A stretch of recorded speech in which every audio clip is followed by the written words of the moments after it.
Hello crafty friends, I'm going to show you how to do a simple slip stitch. I've got a magic circle here using Bernat blanket yarn. This can be used with any yarn, but a slip stitch often gives a very nice finish, especially with amigurumi.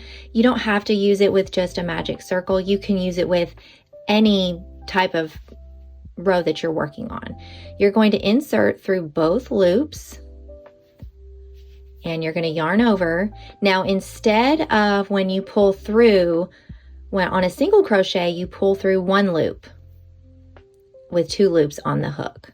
Okay, you're not going to do that. You're going to go ahead and pull through both loops. Yarn over, you're going to pull through, and then grab this stitch and pull through both.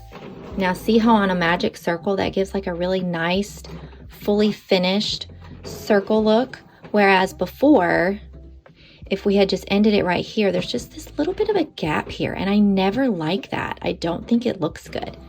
One more time, yarn through, yarn over, pull through, curve your hook a little bit if you need to.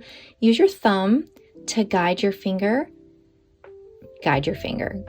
hook, and then pull all the way through.